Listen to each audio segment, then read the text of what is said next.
बिस्मिल्लाहिर्रहमानिर्रहीम। जी स्टूडेंट्स, आज का जो हमारा लेक्चर है तो इसमें हमने ग्रेड 12 मैथ्स के बिगे एक्सरसाइज 2.4 में क्वेश्चन नंबर 3 सॉल्व करना है। तो वो हमारे पास ये वाला क्वेश्चन गिवन है। यहाँ पे मैंने लिख दिया है कि use the graph of the function g f x to answer the following question.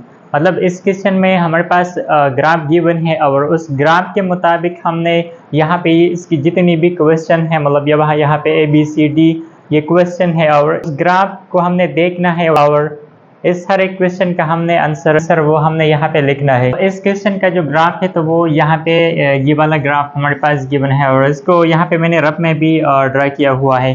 तो फर्स्ट यहाँ पे ये जो हमारे पास क्वेश्चन है ए पार्ट, तो वो इस तरह है कि is ji of x continuous on the open interval -1, 2।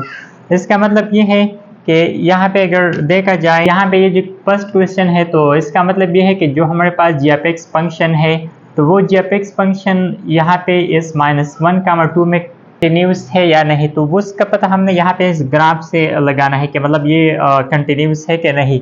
तो -1 से लेकर 2 तक तो देखना है कि ये जो फंक्शन है तो ये यहाँ पे कंटिन्यूस फंक्शन है कि नहीं। तो यहाँ पे अगर देखा जाए इस ग्राफ में कोई भी गैप नहीं है, मतलब इस तरह का यहाँ पे नहीं है कि फॉर एग्जांपल यहाँ पे मैंने ड्रा कर लिया। यहाँ पे अगर देखा जाए तो इसमें यहाँ पे ये गैप है, मतलब यहाँ पे ये दरमियान में जो प्लेस है तो ये शेड नहीं हुआ है। तो यहाँ पे अब अगर ये ग्राफ हमारे पास इस तरह का होती तो फिर इसको कहा जाता है डिसकंटिन्यूस फंक्शन।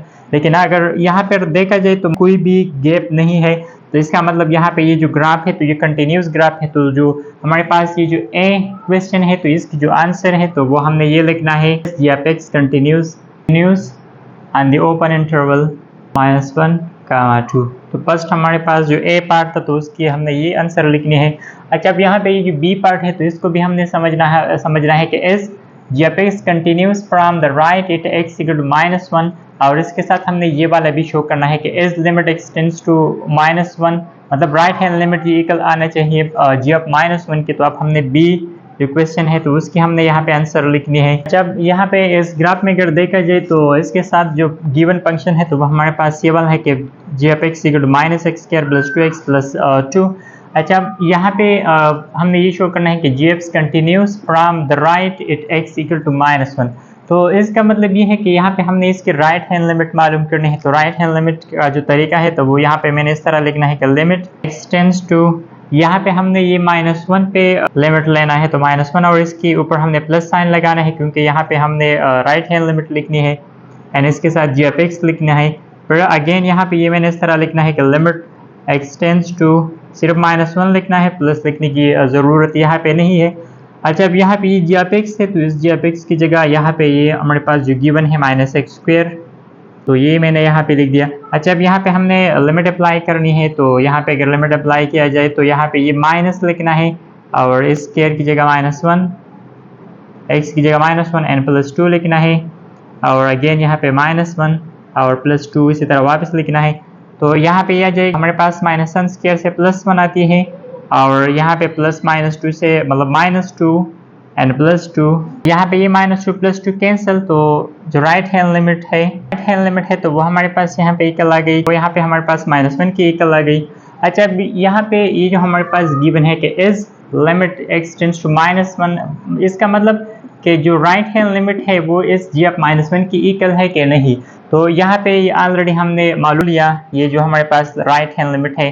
अब हमने ये वाला मालूम करना है। यहाँ पे इसका जो तरीका है तो वो इस तरह है कि अब हमने जी ऑफ -1 मालूम करनी है। तो यहाँ पे मैंने लिख दिया कि जी ऑफ -1 हमने मालूम करनी है। तो जी ऑफ -1 के मतलब यहाँ पे ये जो जी ऑफ एक्स की फंक्शन है ये वाला, यहाँ पे अब मैंने x की जगह -1 लिखना है तो यहाँ पे माइनस लिख दिया, x की जगह वहाँ पे मैंने -1² एंड +2 लिखना है फिर, और x की जगह अगेन माइनस लिखना है एंड -1 एंड +2।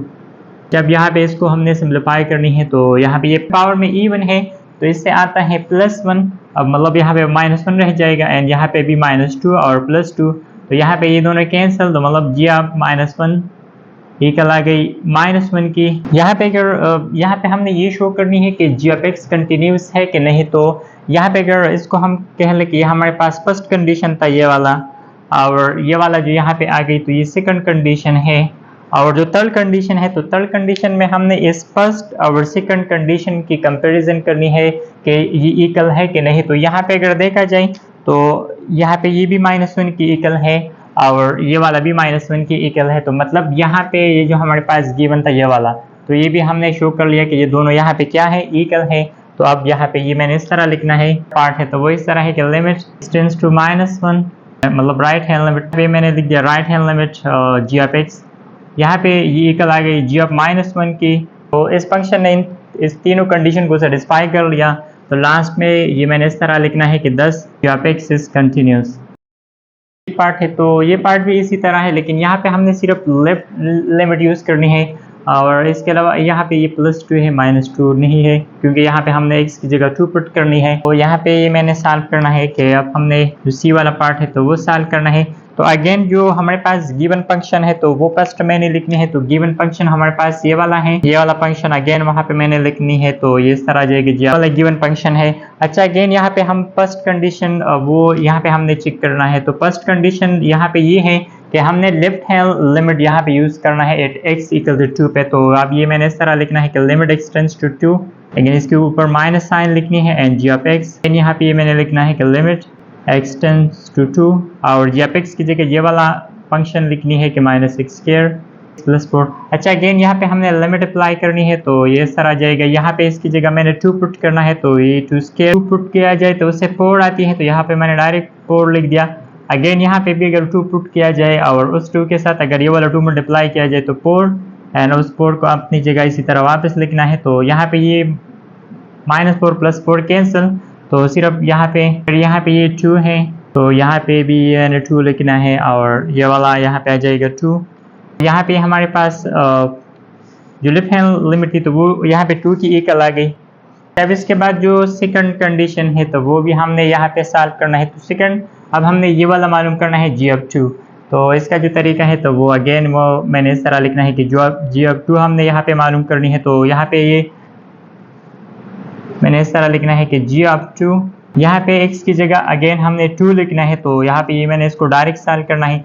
इस x की जगह अगर 2 पुट किया जाए तो 4 आता है, तो 4 मैंने लिख दिया। यहाँ पे भी अगर 2 पुट किया जाए तो 2 × 2 से 4 एंड +2 अपनी जगह वापस इसी तरह लिखना है। ये +4 -4 कैंसिल, तो सिर्फ 2 रह जाएगा। तो यहाँ पे भी हमारे पास आंसर 2 आ गई। अच्छा थर्ड जो कंडीशन है तो अब हमने इन दोनों की कंपैरिजन करनी है। तो यहाँ पे अगर देखा जाए तो ये दोनों सेम है, लेफ्ट हैंड लिमिट वो इक्वल है जी ऑफ 2 की। तो लास्ट में ये मैंने इस तरह लिखना है कि लिमिट x टेंड्स टू, जो लिमिट लेफ्ट हैंड लिमिट थी तो वो यहाँ पे इक्वल आ गई जी ऑफ 2 की, और यहाँ पे हमने ये भी शो करना था तो ये भी यहाँ पे इक्वल आ गई। तो अब इसके बाद यहाँ पे ये मैंने इस तरह लिखना है कि 10 g of x is continuous. तो इसी तरीके से हमने इसको सी पार्ट को सॉल्व करना है। इस तरह है कि is ji of x continuous on the close interval -1 2। तो यहाँ पे अगर इसका मतलब ये है कि सोल्यूशन हमने डायरेक्ट ग्राफ से लिखनी है -1 ये वाला पार्ट। तो यहाँ पे अगर देखा जाए तो कोई भी गैप नहीं है, तो इसका मतलब ये जो डी आंसर है, डी क्वेश्चन है, तो इसका जो आंसर है तो वो इस तरह है कि is g of x continuous on the close interval -1, 2 part है। तो इसके आंसर यहाँ पे मैंने लिख दिया कि is g of x is continuous on the close interval -1, 2। तो इसी तरीके से हमने इस क्वेश्चन को सॉल्व करनी है। इसके बाद जो क्वेश्चन नंबर 4 है तो वो भी उसी क्वेश्चन नंबर 3 की तरह है, और इसकी जो ग्राफ है तो हमारे पास ये वाला ग्राफ है, और इस ग्राफ को यहाँ पे मैंने रफ में भी ड्रा किया हुआ है। तो इसके लिए भी हमने यहाँ पे जितने भी पार्ट्स है इसके हमने हर एक की आंसर यहाँ पे हमने लिखनी है।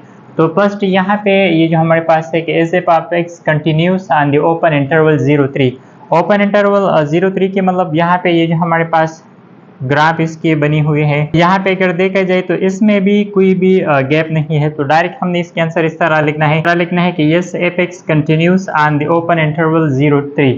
अच्छा अब यहाँ पे जो हमारे पास सेकंड पार्ट है तो वो इस तरह है कि is f of x continuous from the right at x equal to 0, और ये वाला भी हमने मालूम करनी है। तो यहाँ पे इसमें हमारे पास फंक्शन गिवन नहीं है। अगर इसको देखा जाए तो यहाँ पे हमारे पास इसकी जो शेप है तो वो यू टाइप का बनती है, और इसकी जो इक्वेशन होगी या फंक्शन होगी तो पैराबोला, तो इसको पैराबोला कहा जाता है, और इसकी जो फंक्शन होगी तो वो x² प्लस यहाँ पे मैंने लिख दिया 3, मतलब यहाँ पे ये जो ग्राफ है तो इसकी जो फंक्शन है तो वो ये वाला है। अगर इसको हम देख ले तो ये वाला जो फंक्शन है तो ये इस ऑर्डर पेयर को भी वेरीफाई करेगा। मतलब यहाँ पे x की जगह 0 है और y की वैल्यू 3 है। अगर वहाँ पे मैं x की जगह 0 पुट कर लूँ तो ये सर आ जाएगा पाप 0 इक्वल टू 0 स्क्वायर से 0 n प्लस 3। तो मतलब y यहाँ पे इक्वल आ गई। हुआ कि यहाँ पे हमारे पास अगेन ये वाला ऑर्डर पेयर आ गई। जब ये वाला ऑर्डर पेयर आ गई तो इसका मतलब ये जो हमारे पास फंक्शन है तो इसको यहाँ पे हमने यूज़ करनी है। तो अब यहाँ पे मैंने ये लिखना है जो हमारे पास फर्स्ट कंडीशन है तो वो इस तरह है कि पाप x यहाँ पे इक्वल है x स्क्वायर प्लस 3 की। अब यहाँ पे हमने इसको फर्स्ट ये वाला जो है ना राइट हैंड लिमिट, फर्स्ट हमने ये राइट हैंड लिमिट ये मालूम करनी है। तो यहाँ पे ये मैंने लिख दिया कि लिमिट x टेंड्स टू 0 और 0 के ऊपर प्लस साइन लिखना है और पाप x and again limit x tends to 0 और पाप x की जगह ये लिखना है कि x स्क्वायर प्लस 3। यहाँ पे मैंने डायरेक्ट लिमिट अप्लाई करना है, 0 पुट कर ले तो 0 एंड प्लस 3 तो 3 आ जाएगा। तो यहाँ पे हमारे पास आ गई राइट हैंड लिमिट। सेकंड जो कंडीशन है तो वो यहाँ पे हमने ये मालूम करनी है कि एफ ऑफ 0, तो एफ ऑफ 0 का मतलब यहाँ पे हमने x की जगह 0 लिखना है। तो यहाँ पे इस x की जगह अगर 0 लिखा जाए तो 0 स्क्वायर एंड प्लस 3 तो इससे आ जाएगा 3। तो अब हमने इन दोनों की कंपैरिजन करनी है। तो यहाँ पे अगर देखा जाए तो ये दोनों यहाँ पे इक्वल आ गई, x टेंड्स टू 0 प्लस मतलब जो राइट हैंड लिमिट है तो वो यहाँ पे इक्वल आ गई एफ ऑफ 0 की। अब लास्ट में हमने जो थर्ड कंडीशन था तो वो यहाँ पे हमने लिख दिया कि राइट हैंड लिमिट वो यहाँ पे इक्वल आ गई एफ ऑफ 0 की। तो अब यहाँ पे ये मैंने इस तरह लिखना है कि 10 F of x is continuous. अच्छा अब यहाँ पे ये जो सी पार्ट है तो इसको हमने सॉल्व करना है। तो यहाँ पे ये मैंने लिख दिया कि वो इस तरह है कि is f of x continuous from left at x equal to 3। तो अब यहाँ पे ये हमने फर्स्ट यहाँ पे हमने लेफ्ट हैंड लिमिट मालूम करनी है। तो यहाँ पे मैंने लिख दिया कि लिमिट x टेंड्स टू -3 के ऊपर minus and F of x again ये लिखना है कि लिमिट x टेंड्स टू 3 और एफ ऑफ x की जगह मैंने x स्क्वायर प्लस 3 लिखना है। अगेन यहाँ पे मैंने डायरेक्ट लिमिट अप्लाई करनी है। तो यहाँ पे ये 9 और 9 के साथ अगर 3 को ऐड कर ले तो 12। तो यहाँ पे ये मैंने डायरेक्ट सॉल्व कर लिया। अच्छा अब हमने ये वाला मालूम करना है एफ ऑफ 3। तो एफ ऑफ 3 का मतलब ये फर्स्ट कंडीशन हुआ। अब हमने वो जो सेकंड है तो वो मालूम करनी है। तो एफ ऑफ 3 तो अब यहाँ पे हमने x की जगह लिखना है 3, ये वाला जो फंक्शन है। तो यहाँ पे 3 स्क्वायर एंड प्लस 3 तो इससे भी 9 एंड 9 के साथ अगर हम 3 ऐड कर ले तो 12। तो ये वाला फंक्शन मैंने वहाँ पे यूज़ कर लिया x स्क्वायर प्लस 3 का। अच्छा अब हमने इन दोनों की कंपैरिजन करनी है। तो यहाँ पे अगर देखा जाए तो जो लेफ्ट हैंड लिमिट है वो यहाँ पे इक्वल आ गई एफ ऑफ 3 की। तो मतलब यहाँ पे जो थर्ड कंडीशन है तो वो भी यहाँ पे ट्रू हो गई। तो अब लास्ट में ये मैंने इस तरह लिखना है कि 10 F of x is continuous. इसके बाद जो डी पार्ट है तो इसमें ये है कि is F of x continuous on the close interval 0-3। तो इसकी जो आंसर है तो वो यस है, क्योंकि यहाँ पे इस ग्राफ में कोई भी गैप नहीं है। तो यहाँ पे डायरेक्ट मैंने इस तरह लिखना है जो डी पार्ट है तो उसकी जो आंसर है तो वो यहाँ पे मैंने इस तरह लिखना है कि is g f x is continuous. Sorry यहाँ पे f of x yes f of x is continuous the closed interval 0-3। तो इसी तरीके से हमने इसको सॉल्व करना है।